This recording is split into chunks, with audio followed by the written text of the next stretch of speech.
Okay, let's go.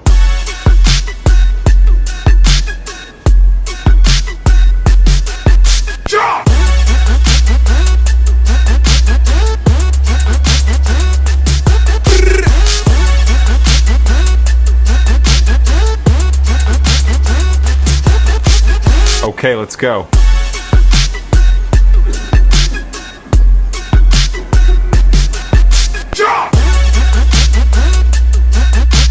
Economist from Citibank. Yes. He's not a real economist. He's only a master.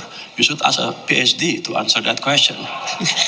Suggesting that perhaps you will move your cap beyond 3%. Is there a chance of that happening?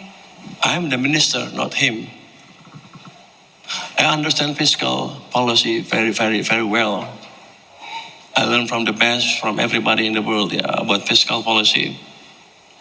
The reason why last year we pushed the deficit towards the boundary of 3%, because the economy has been slowing since the beginning of the year, maybe since 2024. Deliberately slowed down by our policymaker at that time, and the economy is moving downward. If you learn economy properly, in a downturn, the government should create a counter-cyclical policy to ensure that the downturn is not becoming a recession. We did that. We create stimulus, we expanded our fiscal. We give stimulus to the economy to make sure that economy is returning like that, and it happened. In September, we managed to turn around the economic direction. September, October, November, until now. So we push the deficit toward the boundary, but at the same time, we managed to limit the deficit not to surpass the 3% level. This is fun. We're successful in creating a turnaround, but at the same time, we managed to at 3% level. That's a work of an expert. In the future, I don't want to surpass the 3% level, because people like you, media, will crucify me and tell everybody that I don't know my job. He's a full minister, something like that. Yo, minasan konnichiwa, apa kabar semua? Assalamualaikum warahmatullahi wabarakatuh. Tidak lupa pula kita usapkan salam ye WhatsApp untuk pakcik-makcik di negeri seberangnya Indonesia. Kali ini pembahasan yang menurut saya pantas kita bahas. Kala Pak Purbaya membelasah reporter asing, kayaknya dia ini dari Bloomberg. Ini reporter perwakilan dari asing yang selama ini merasa dirugikan, saya yakin, dan ingin menjelekkan dan memperkeruh keadaan Indonesia di saat saham Indonesia jatuh, ya. Dan permintaan ini ini dari satu orang dari negeri tetangga kita, Malaysia, Pak Chong kalau nggak salah. Dia ini menurut saya dari sebanyak-banyak yang komen di channel saya, 99% orang Malaysia yang komen di channel saya bodoh. Hanya 1% lah yang pintar. Nah, Pak Chong ini termasuk pintar. Dia meminta tolong bahas kejatuhan saham di IHSG, ya. Saham gabungan Indonesia, kenapa sampai teruk begitu katanya. Baiklah. Dan kalau teman-teman nanti dihina-hina oleh orang Malaysia atau gimana masalah saham ini, punya ide kenapa. Dan ini menurut saya sangat bagus. Subscriber saya paham sedikit ya tentang saham. Dan saya akan mencoba mensederhanakan kata-katanya. Saya di dunia saham ini nggak begitu paham saya ya sebenarnya. Saya paham di dunia kripto yang lebih gila lagi. Kalau jatuh 50% itu 70% kalau di kripto kami masih senyum-senyum aja. Tapi kalau di orang saham udah kacau balau itu. Jatuh 10%, 20% aja mereka udah kebakaran itu. Kalau kami, karena saya di trader dan investor di kripto, mental saya udah sangat udah sangat kebal ya. Saya masih bisa tersenyum. Oke. Yang akan kita bahas, saya salut dengan Pak Purbaya. Bagaimana dia membelasah reporter ini yang mencoba memanfaatkan keadaan ini untuk memperkeruh suasana, untuk menjelek-jelekkan pemerintah kita, untuk menakut-nakuti investor. Di wawancara yang penting ini, Pak Purbaya menurut saya tampil dengan sangat meyakinkan, ya, dengan percaya diri. Sudah lihat cuplikannya sedikit tadi ya. Itu momen hampir di ujung wawancara, di saat nggak mau nyerah pokoknya reporter asing lah, perwakilan asing, menakut-nakuti dan mencoba menjelek-jelekan pemerintah yang ada. Begini, sebelum kita lanjut, saya gambarkan kenapa saham kita ini jatuh. Teman-teman yang kurang paham, coba ini bagus kita belajar juga. Ya. Ini kesalahan kita, saya akui. Kesalahan, kasihan saya melihat pemerintah Pak Prabowo dengan stafnya Pak Purbaya udah capek-capek ngerapiin ekonomi Indonesia. Ini bangsat ini nggak pernah sadar diri. Padahal udah diingatin juga dari jauh-jauh hari oleh Pak Purbaya nih, orang ini agar berbenah. Awalnya dari saham kita itu di OJK itu ya, banyak sekali IPO, istilahnya perusahaan-perusahaan yang jelek, yang saham-saham gorengan lah, yang nggak pantas masuk bursa saham masuk. Ya ada kong-kalingkong lah, saham-saham gorengan istilahnya. Perusahaan jelek yang nggak pantas bisa digoreng-goreng. Terus yang punya saham itu nggak orang masyarakat asli, ada yang dari teman-teman dia. Ya pasti ada kerja kong-kalingkong dari yang punya lapak, OJK dengan Bank Sentral kita juga. Pasti itu yang sekarang rame-rame mengundurkan diri. Saya rasa bukan mengundurkan diri, pasti dipaksa tanggung jawab sama Pak Purbaya dengan Pak Prabowo. Ya. Jadi ada MSCI, ini ya Morgan Stanley Capital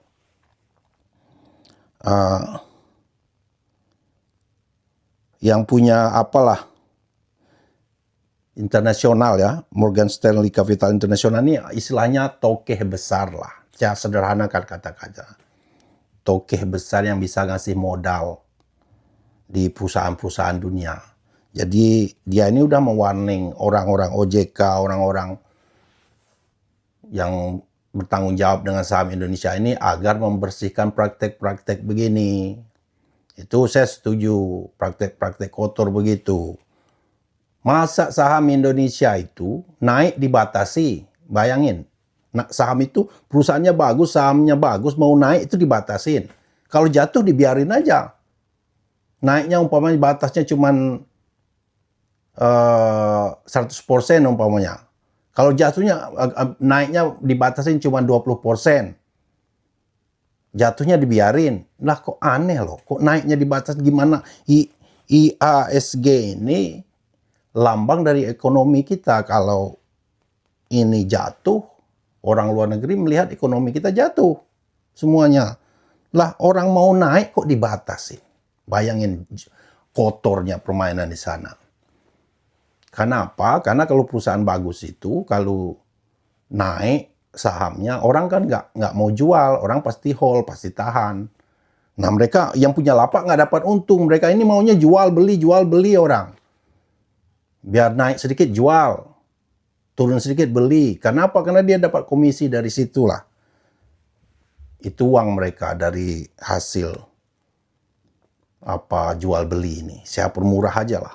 Kotor banget pokoknya ini. Kasihan saya Pak Prabowo dengan Pak Purbaya ini. Jadi diingatin oleh bos besar ini. Yang biasanya ini bos besar ini bisa menilai kalian itu, ibarat kita itu di Liga 1 lah saham kita itu dikelaskan. Sekelas dengan India, Cina. Tapi kalau nggak dibersihkan gini, kamu nanti didegradasi, begitulah. bahasa gampang aja, biar orang ngerti ya teman-teman. Dari Liga 1 kamu saya degradasi ke Liga 2 kamu nanti. Nah gara-gara ini kan orang takut. Banyaklah orang yang jual-jual sahamnya. Investor asing banyaklah lari juga. Rupiah bisa terancam juga karena orang akan menukar rupiah ke dolar secepatnya kan. Yang investor asing lah khususnya bisa jatuh sampai ke 20.000 itu. Kalau nggak dihandle ya. Sementara sifatnya. Dan ini salah, memang salah yang punya OJK, punya lapak saham ini dengan bank internasional ini memang parah. Itu semua udah ngundurkan diri itu.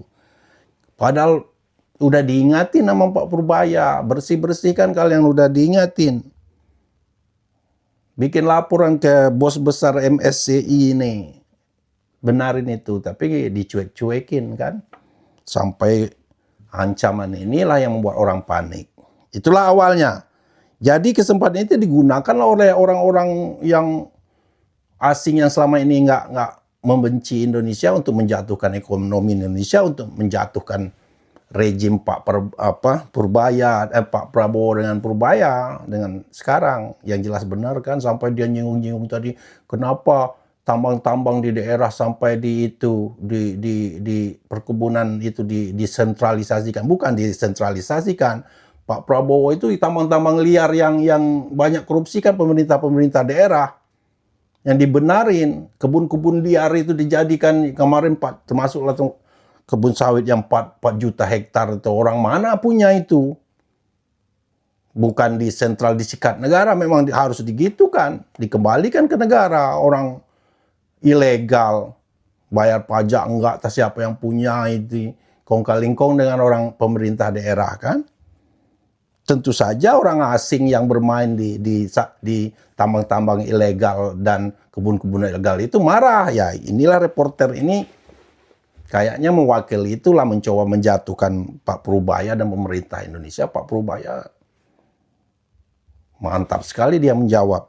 Dia ngomong, apa kamu nggak takut MSCI ini udah ngancam mau istilahnya saham Indonesia itu jatuhkan ke Liga 2 istilahnya. Degradasi. Itu jelek memang buat ekonomi kita. Pak Purbaya ngomong, ngapain takut? Kalau menurut saya justru peringatan dia itu justru bagus. Biar si bangsat di bursa saham di BI itu tahu diri dah. Sekarang udah keluar, harusnya tangkapin semua itu, bersihin semua itu. Bagus katanya. Terus diomongin terakhir dia ngomong dari Citibank. Ngomong begini-begini, Pak Purbaya ngomong apa, dia itu master, saya di PhD. Gitu yang saya suka dengan Pak Purbaya. Percaya diri dia. Saya ini PhD. Saya belajar dari yang terbaik dalam masalah ekonomi. Saya terlibat di pemerintahan, disebut dia itu. Kacau tuh. Mulai dari pemerintahan siapa itu? Yudhoyono. Yang benar itu mulai dari Pak Jokowi lah mulai katanya sampai sekarang. Saya yakin, saya suka cara dia membelasah reporter itu jadi malu sendiri jadinya. So underestimate dengan Pak Purbaya, di kontan sama dia. Saya ahlinya, saya tahu apa yang saya wajib lakukan. Terus dia ngomong yakin perkembangan Indonesia masih 5% nanti. Indonesia udah beberapa tahun terakhir ini perkembangan ekonomi Indonesia naik terus. 5%. Yakin katanya, malah dia kasih waktunya. Ya positif lah Pak Purbaya ya. Dan ini sangat saya suka. Makanya jelas pemerintahan Prabowo itu, saya ngomong sekali lagi, saya bukan tim sukses Prabowo. Saya tidak terlibat dengan partai-partai politik manapun. Ya, tapi saya melihat kejujuran, kebenaran orang-orang rejim sekarang nih. Prabowo, Pak Purbaya, lihat tadi itu. Lihat. Mereka orang the right man in the right place. Betul-betul orang yang pantas di tempatnya. Confident dia jawab. Terdiam tuh reporter itu yang mau mencoba istilahnya mendramatisir, menjelek-jelekkan pemerintah lah. Kalau Pak Purbaya bodoh, itu habis dah kita. Dan ya tambah jelek lah image ekonomi kita. Ya, larilah investor kan. Dan pesan buat saya, karena saya juga investor dan saya trading di kripto lebih parah lagi. Justru buat teman-teman Indonesia yang di saham ya, kalau Anda punya mental investor, saatnya kalian beli saham. Warren Buffett pengen sekali hal begini. Di saat market crash begini, dia beli saham sebanyak-banyaknya. Itu sama dengan kalau Bitcoin itu yang sekarang 70.000 ya, sempat 120.000 US dollar satu Bitcoin. Kalau tiba-tiba Bitcoin itu jatuh sekarang sampai ke 10.000, 5.000, kalau ada yang mau ginjal saya bisa digadaikan ke bank, saya gadaikan ginjal saya buat beli Bitcoin. Begitu saya confident-nya. Seharusnya teman-teman orang-orang Indonesia yang investor ini melihat ini suatu kesempatan. Saya dengar seperti saham BCA, BRI, itu kan blue chip. Kapan lagi dapat saham gratis begini? Ini kesempatan bagi kalian-kalian yang di sana, yang investor. Saya yakin sempat orang BCA ini, orang yang punya bank BCA itu buyback, dia beli saham dia sendiri yang jatuh. Ya dia yang punya, dia tahu ini saham saya kok murah sekali ini jatuh. Orang panik selling, istilahnya jual panik semuanya kan. Wah, kalau saya di Indonesia, saya gadaikan dulu kebun sawit saya yang berapa puluh hektar itu. Minjam saya tuh di bank, berapa bank mau kasih saya hantam itu. Beli saham-saham blue chip. Bukan judi, bukan trading kan, investor positif blue chip. Kita pun tahu fundamentalnya. Ya. Itu saja menurut saya teman-teman. Ya, video berikutnya nanti saya taruh setelah ini. Video panjangnya udah diartikan dalam bahasa Indonesia, ada subtitle bahasa Indonesianya. Jadi itu semoga pakcik-makcik dari Maledes yang mau menghina-hina masalah saham itu ini ada hikmahnya. Menurut saya bagus. Yang borok-borok di Indonesia itu harus dibongkar semua. Ya, meskipun sedikit pahit lebih baik daripada dibiarin, ditutup-tutupin borok begitu, yang bau begitu kan. Lama-lama ketahuan juga, bagusan dihajar sekarang demi kebaikan. Ya, bangka itu nggak bisa ditutup-tutupi. Bagus buat Indonesia menurut saya. Kalau negara maju begitu, setiap hal yang jelek-jelek apapun risikonya bongkar secepatnya. Walaupun untuk sesaat mungkin pasar kita, ekonomi kita terguncang, lebih baik daripada lama-lama boroknya besar, risikonya lebih besar lagi kan. Itu. Salut sama Pak Purbaya. Sisa dari videonya setelah ini ya. Lihat teman-teman. Pintar kompidennya Pak Purbaya. Yang kena belasah malah reporter asing tadi. Dia yang kelihatan bodoh jadinya. Ini sisa videonya, silakan tonton. Minister of Finance, it will automatically rebound very strongly, like today. I'm a good minister, a proper economist, with enough knowledge to master the current global unsteady or unstable global economy. What are investors getting wrong? What are they reading wrong about Indonesia? Why are they so nervous about governance, transparency, and fiscal discipline in the country? Well, in the past 2 years, probably, they have seen the Indonesian economy is continuing slowing down. And the peak at the bottom most of the economic growth was the August last year when everybody went to the street because their stomach has started to get hurt, no job and everything.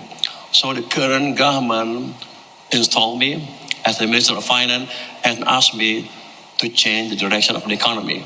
Now the economy is moving in the right direction, accelerating on and on. Because of that, they feel that Indonesian economic recovery will be fragile because of past experience.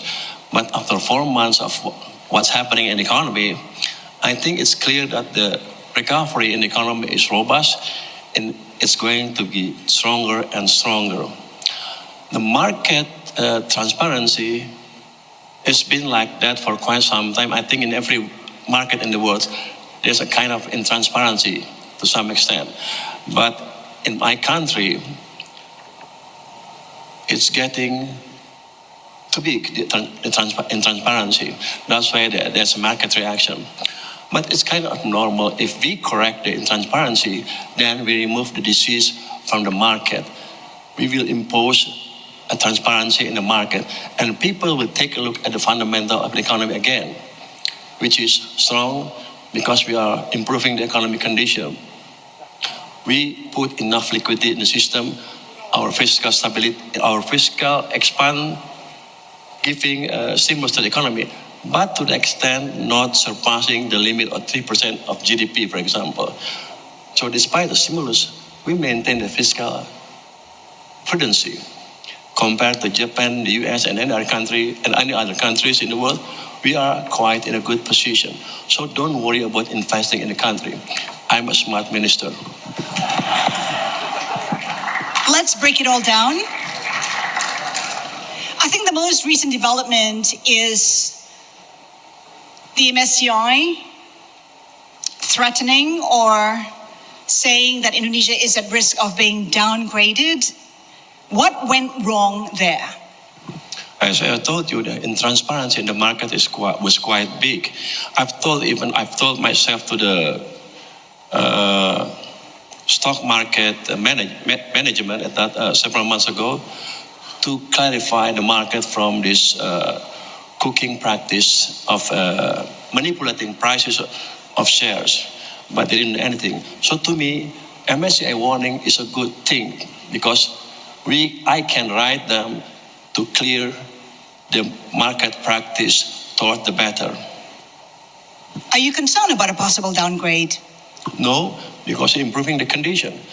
Unless we ignore the MSCI warning until May, then we have to be concerned.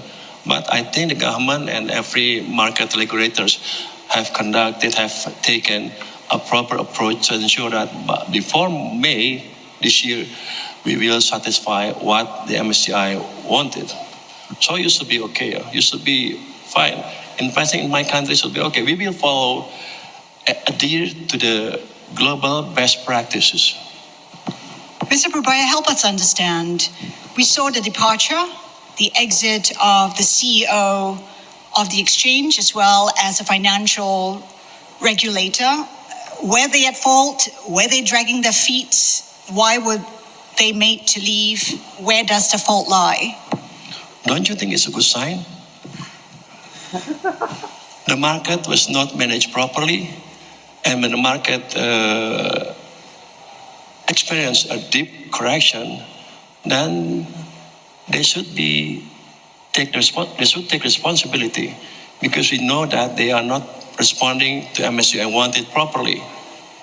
And the FSA, our OJK, is responsible to control the market, right? The bourse.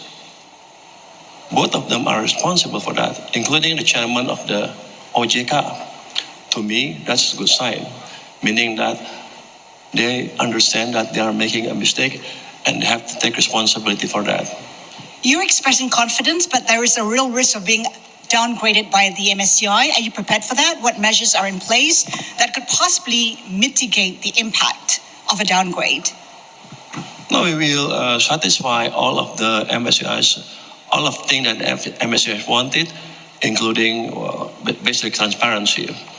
For me, as a Minister of Finance, I'm not involving too much with what's happening in the boards, but I focus to ensure that the economy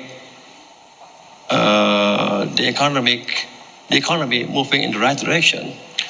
We make sure that our government spend enough money in the first quarter, second quarter, in a timely manner, and we ensure also that there's enough liquidity in the market, and we are making sure that we are improving our business climate. We have this special task force of the bottlenecking, where every businessman can report to us, and on a weekly basis we have a meeting, a proceeding to ensure that the bottleneck that they are facing is removed properly. I think 1 year from now we will have a different and much better business climate condition. That's enough to create a better and faster economic growth. Eventually, it will be represented on the increase on prices of shares in our capital market. In order for you to have a better business climate, you need confidence among businesses. Don't you think I'm confident enough? I'm a bit proud, I should say. We recently saw the seizure of the Matabe gold mine, and some say that perhaps a reflection of the lack of due process in Indonesia. Due process? Due process. Due process. Something like that happened occurring in our country over the last maybe 20 years or 30 years. We are removing that bad practice in the mining industry. One of the samples is that the abolishment of the permit of the company.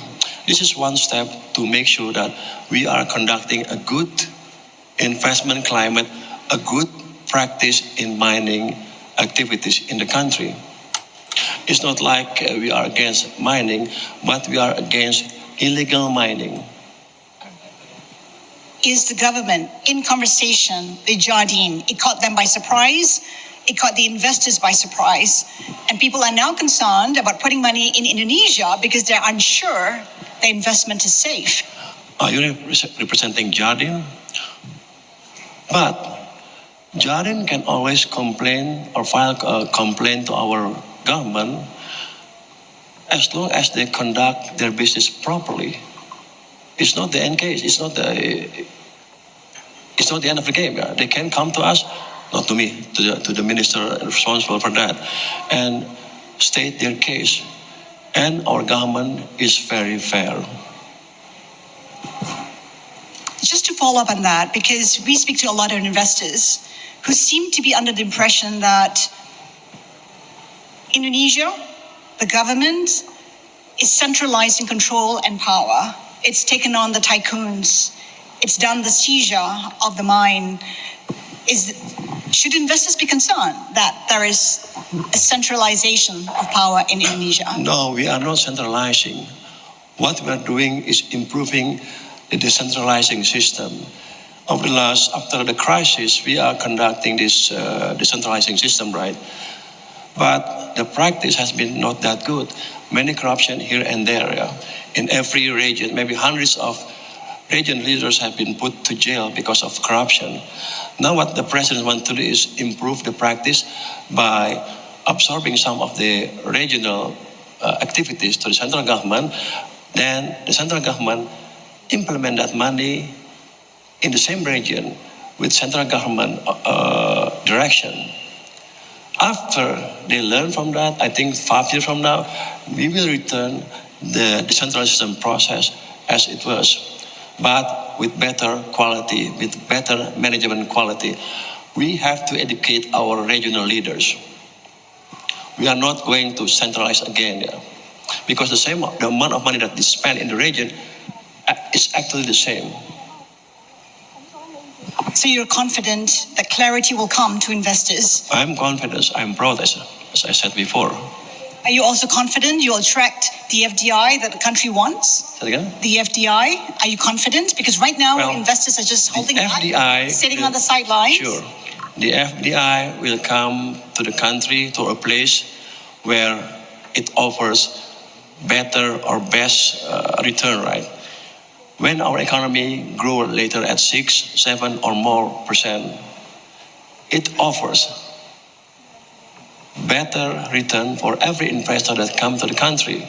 So to me, I better focus on improving the economic condition where it automatically will invite them, will attract them to the country.